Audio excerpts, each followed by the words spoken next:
തണുപ്പുള്ള സമയത്ത് ചൂടോടുകൂടി കഴിക്കാൻ പറ്റിയിട്ടുള്ള ഒരു റെസിപ്പിയാണ് കേട്ടോ ഇന്ന് നമ്മൾ കാണാനായിട്ട് പോണത്. അപ്പോൾ അതിനായിട്ട് ആദ്യം തന്നെ പാലൊന്ന് തിളപ്പിച്ചെടുക്കാം. എന്നിട്ട് ഇതുപോലെ ഒരു പാൻ വെക്കാം. അതിലേക്ക് 1 ടേബിൾ സ്പൂണോളം ഡാൽഡയും 1 ടേബിൾ സ്പൂണോളം നെയ്യും കൂടി ചേർത്ത് കൊടുക്കുക. 1 കപ്പ് റവയും കൂടി ചേർത്തിട്ട് നന്നായിട്ട് ഇതിനൊന്ന് റോസ്റ്റ് ചെയ്തെടുക്കാം. ഇനി ഇതിലേക്ക് കുറച്ച് പാലും കൂടി ചേർത്ത് നന്നായിട്ട് ഒന്ന് ഈ റവയൊന്ന് വേവിച്ചെടുക്കണം. ഇനി ഇതിലേക്ക് നമുക്ക് മധുരത്തിന് ആവശ്യമുള്ള പഞ്ചസാരയും കൂടി ചേർത്ത് നന്നായിട്ടൊന്ന് മിക്സ് ചെയ്തെടുക്കാം കേട്ടോ.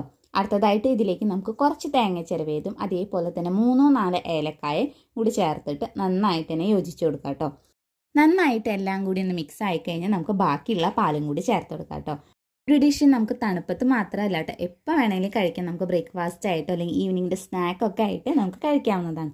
നല്ല ടേസ്റ്റാണ്. നിങ്ങളൊന്ന് ഒരു വട്ടെങ്കിലും ഒന്ന് ട്രൈ ചെയ്ത് നോക്കി വെക്കുക. ഈ ഒരു വീഡിയോ നിങ്ങൾക്ക് ഇഷ്ടമായെങ്കിൽ ചാനൽ ഒന്ന് സബ്സ്ക്രൈബ് ചെയ്ത് സപ്പോർട്ട് ചെയ്യുക. അതേപോലെ തന്നെ തൊട്ടടുത്തുള്ള ബെൽ ഐക്കൺ കൂടി ഒന്ന് ക്ലിക്ക് ചെയ്യുക.